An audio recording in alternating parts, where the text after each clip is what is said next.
I want you to picture a sacred place. Just close your eyes for a second and try to imagine the ultimate environment for worship and spiritual reflection. Oh, you immediately think of a hushed building, right? Right. You're probably visualizing towering stained glass windows, filtering the light, rows of polished wooden pews, or maybe these grand stone arches that just echo with absolute silence.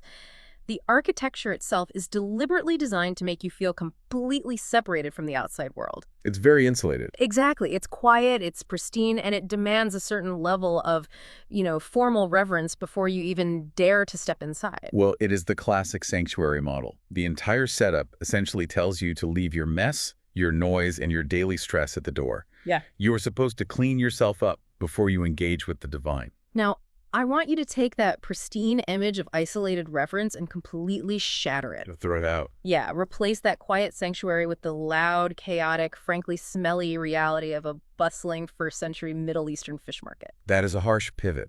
I know, but imagine it. Merchants aggressively screaming their prices over the crowd, flies buzzing everywhere, fish scales sticking to the cobblestones, and just the palpable, heavy exhaustion of ordinary people who are just trying to survive a brutal daily routine. The sensory contrast alone is jarring. I mean, you are moving from a highly controlled, sanitized environment of silence into an unfiltered, open-air marketplace where absolutely nothing is polished or perfect. And that jarring contrast is the entire focus of our deep dive today. We are looking at a really fascinating document that analyzes a single specific Bible verse mark 2.13. Just one verse, yeah. Yeah, and the source material takes this brief historical moment in the life of Jesus Christ and essentially extracts a radical blueprint for modern living. What is so compelling about the text we have today is that whether you are deeply invested in theology or you're just intensely curious about historical leadership models, this analysis completely reframes how you might look at your own daily routine. Your workplace, your neighborhood. Even your social media feeds. The core premise we are examining is incredibly disruptive, especially for the time period. Right, because the text argues that Jesus intentionally bypassed those formal, designated places of worship. He didn't wait in the synagogue for people to clean themselves up and come to a sanctuary. He went to them. Exactly. He sought out the messy, everyday realities of human existence. He deliberately walked directly into their chaos. I found myself really hooked by this geographical choice. And okay, let's unpack this location strategy a bit because we have to start with the where. Right. We're looking at the specific location chosen for this ministry, and understanding exactly where this took place completely changes our understanding of the mission itself. It really does. The source emphasizes that Jesus spent the vast majority of his earthly ministry around the Lake of Galilee. And the text is very careful to note that this wasn't some picturesque, quiet lakeside retreat. No, it certainly wasn't a vacation spot. The document refers to the lakeshore as the, let me get the exact phrase, the active beating heart of his divine assignment. Wow. Beating heart. Yeah, he was there healing the sick, comforting the brokenhearted, and teaching the word of God. The text also provides a broader theological context, pointing out that this time at the lake was all active preparation for his ultimate journey to Jerusalem. Which was the final goal. Right. According to the source, that journey was meant to fulfill ancient prophecy, die for humanity, and secure eternal redemption. But before any of that ultimate sacrifice happened, the crucial foundational work was done at the water's edge. It's such a counterintuitive strategy for a leader with a supposedly universe-altering message. He didn't stay in the religious headquarters and demand an audience. He went to the water. He went to the dirt. Yeah. It feels like it's the equivalent of a modern CEO of a Fortune 500 company deciding to hold a crucial company-defining board meeting in the middle of a chaotic, smelly subway station at rush hour, instead of, a pristine, temperature-controlled corner office. What's fascinating here is that analogy holds up surprisingly well when you look at the historical realities the source details. The shores of Galilee were the undisputed center of local commerce and daily survival. Just nonstop activity. Exactly. This was an open-air market where weary fishermen were physically washing and mending heavy nets by hand after exhausting, back-breaking night shifts on the water. They must have been exhausted. Beyond exhausted. You had their families gathered around, merchants haggling aggressively, and ordinary citizens bartering just to secure their daily meals. Jesus was taking what the text calls the sacred truth of heaven and plunging it directly into the noisy, unfiltered reality of human existence. So the CEO has rolled his whiteboard into the middle of the crowded subway station, which immediately makes you wonder about the audience. because if you are setting up shop in the middle of a chaotic fish market, you are going to draw a crowd. A huge crowd. The text notes that massive crowds literally left their homes and their jobs just to follow him. His name had spread like wildfire from village to village all along the coastline. The source is very specific about the catalyst for that fame, too. He had cast out demons, healed lepers, and made paralyzed people walk. The people recognized a unique divine authority in him, and they were flocking to him in a state of absolute desperation. Pure desperation. Yeah, the text describes this massive crowd beautifully, but also tragically, as sheep without a shepherd. But wait, let me push back on that characterization a bit. The source says they were like sheep without a shepherd, but they weren't literally out in the wilderness with no guidance. They had an entire, highly structured religious system already in place in their society. Right, the Pharisees. Exactly. They had the Pharisees. There were leaders actively in charge of taking care of these people. So why the deep existential desperation? Well, that is the exact tension the source highlights, and it comes down to understanding the mechanism of how that religious system actually functioned. Yes, they had the Pharisees, but the text explains that for generations, the people had been weighed down and absolutely exhausted by the heavy legalistic traditions imposed by those specific leaders. The endless rules. Right. The Pharisees offered an endless, rigid list of rules governing everything from how to wash your hands to exactly how many steps you were allowed to take on the Sabbath. The text explicitly says this legalism brought bondage, which is an incredibly heavy word to use for religious rules. It implies a complete lack of freedom, a type of spiritual suffocation. To understand the bondage, you really have to look at the psychology of legalism. When your religious leaders create an impossible standard of hundreds of micro-laws, you are in a constant state of failing. You can never win. Never. It makes you feel chronically inadequate. You feel like God's approval is conditional on a flawless checklist you can never actually complete. This gave the religious leaders absolute control over the people's self-worth. They were acting as gatekeepers to God. It's an endless audit of your daily routine. Step out of line and you are deemed unclean, unworthy, and you have to jump through hoops to get back in their good graces. No wonder they were exhausted. The physical labor of finishing was probably easier than the mental load of trying to survive that religious system. And that is the sharp contrast the text draws. The religious establishment offered the bondage of endless rules. They offered a toll booth, where you had to pay with perfect behavior to access the divine. And Jesus bypassed the toll booth. Completely. He bypassed the toll booth entirely. He offered pure, unadulterated teaching filled with authority and compassion. He offered a relationship, handing them worthiness for free, right in the middle of their mess. The text actually says the truth he spoke pierced the darkness and rescued them from spiritual death, leading them to true, abundant life.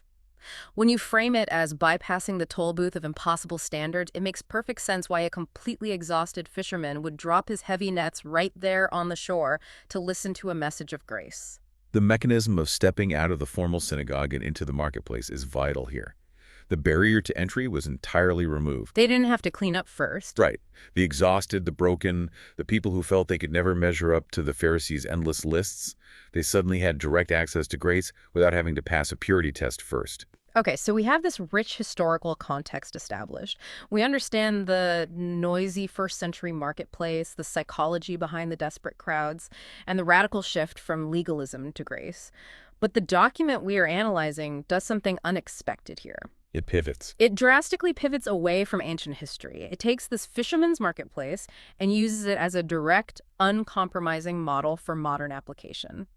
It basically asks the reader, how does this ancient strategy apply to your life right now? The source draws a direct, unbroken parallel. It states that Jesus' time on earth perfectly modeled the life expected of Christians today. Right. The overarching logic presented is that if Jesus came from the glory of heaven to the literal dust of the earth, refusing to isolate himself and purposefully walking into the mission field to seek the lost, then that is the exact mandate for believers now. I was looking at the modern examples the author gives, and here's where it gets really interesting, because it strips away the romanticism of what we usually consider missionary work. It challenges the reader with a fantastic question. Where is your specific mission field? Yes. Where is the specific mission field God designed for you? And it doesn't say you have to pack up, sell all your belongings, and move across the globe to a remote jungle. It points right at a secular workplace. It points to a busy corporate office. Or even just a quiet, unassuming cubicle.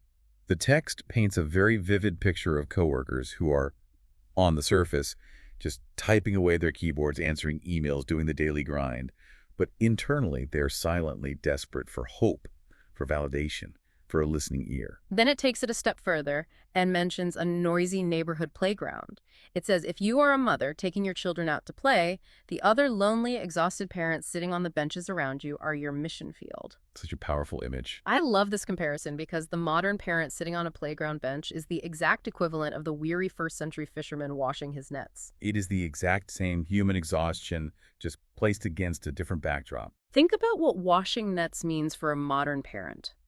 They are sitting on that bench, mentally untangling the exhausting logistics of childcare, worrying about inflation, managing household stress, and feeling completely isolated in a crowded neighborhood. It's a heavy, invisible net they're constantly trying to mend. If we connect this to the bigger picture, the overarching theme the source is pushing is the theology of presence. Believers are not called to hide their light under a basket, retreating into comfortable, isolated bubbles with people who already think exactly like they do. No pristine sanctuary. Exactly. They are instructed to meet people exactly where they are. Just as the lake was the economic and social center of local life in Galilee, you have to identify the center of local life in your own environment. Where are the people gathering? Where is the exhaustion actually happening? That is where the truth needs to be taken. So if the mandate is to find the places where the masses gather for their daily routines, we have to look around today. And frankly, I don't see massive crowds physically gathered at lakes or town squares anymore. No, they're looking at screens. I see them staring at their phones, which means we absolutely have to look at the largest marketplace in human history, the internet. The document explicitly brings the digital age into this ancient framework, referring to it as the vast virtual field. It describes the internet, online forums, and social media platforms as teeming with millions of lost sheep who are wandering in what it strikingly calls digital darkness. Digital darkness. That is such a potent phrase. We all know the psychological weight of doom scrolling late at night. Oh, absolutely. The source zeroes in on why people are doing that. It says people online are desperately searching for meaning, validation, and truth.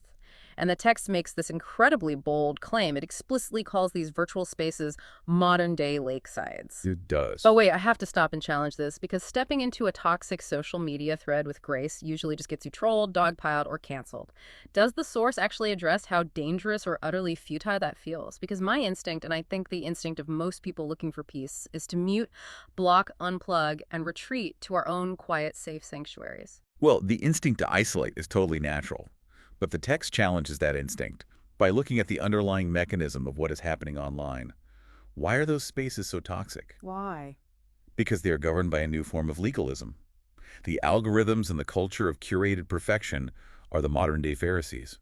Social media presents an endless, rigid list of rules for how to look, how to think, and what opinions are acceptable. Oh, wow. So instead of a religious audit, it's a social and cultural audit. Exactly, and the bondage is identical. People are exhausted by the impossible standards of looking perfect and having the perfectly curated take on every issue. They are chronically anxious that one wrong step will make them socially unclean or canceled. That makes so much sense. So the text issues a very clear call to action. Walk into these spaces, whether physical or digital. Open your mouth, live out your faith, and teach through loving actions, compassionate grace, and bold testimony. But practically, how do you do that without just adding to the noise? The source suggests that showing up with genuine compassion in a space designed for outrage is deeply disruptive. It breaks the algorithm of anger. When someone is doom-scrolling out of a sense of inadequacy or isolation, a genuine interaction based on grace, rather than judgment, is the modern equivalent of Jesus bypassing the Pharisees' rules and offering relationship. It's bypassing the digital toll booth. Yes. And this raises an important question for you, the listener, regarding your own habits. Are you isolating yourself because the digital marketplace is too messy and toxic? Or are you bringing compassionate grace right into the middle of that digital darkness? It is a massive challenge because it demands active participation in the exact places we usually want to avoid. It asks you to stop seeing online forums or busy corporate offices as just annoyances to survive and start seeing them as mission fields brimming with exhausted people. Because the core human condition hasn't evolved at all. Well, The fishermen were physically exhausted by their labor and mentally crushed by the Pharisees' gatekeeping. Today, people are exhausted by the demands of modern corporate life and the relentless legalism of public opinion online. The specific flavor of the bondage looks a little different from century to century, sure. But the human need for a relationship that brings true freedom, as the text describes it, remains completely identical. The mandate is to go to them. Refuse the comfort of isolation. Bring light into the absolute messiness of everyday human existence, and meet people exactly where they are without demanding they clean themselves up first. So, synthesizing all the insights from this fascinating document, the blueprint is remarkably clear. It starts with a total rejection of the pristine, quiet sanctuary model of leadership. Absolutely. Jesus didn't wait in a hushed building. He deliberately stepped into the loud, chaotic, smelly reality of the Galilee fish market because that is where the people actually were. Once there, he encountered massive crowds who were weighed down by the exhausting, impossible rules of their religious gatekeepers. Pharisees. Right. And instead of auditing their behavior, he completely bypassed the toll booth of legalism. He offered them pure teaching, genuine relationship, and unearned grace. He brought absolute freedom directly to the fish market. And the final crucial piece of the puzzle is that the text insists this exact same model applies to your life right now. You are surrounded by modern-day lakesides every single day. They are populated by people who are just as exhausted and just as desperate for validation and hope as those first-century fishermen. It might be the person quietly drowning in work in the cubicle next to yours. It might be the tired parent on the playground bench, mentally untangling the heavy nets of their daily logistics. Or it might be the stranger wandering in the digital darkness of a toxic online forum, desperate for a genuine connection. The call is to step into those spaces with intention, to recognize the exhaustion in others and offer the same grace that bypassed the toll booths of the ancient world. Which leaves us with a final thought for you to mull over as you go back into your own daily routine. If the ultimate model of leadership, faith, and impact involves intentionally seeking out the messiest, noisiest, and most exhausting parts of everyday human existence, if it involves seeking out the most exhausting parts of human existence, what is the messy marketplace in your own life that you've been actively avoiding? And what would happen if you decided to stop retreating and finally set up camp there?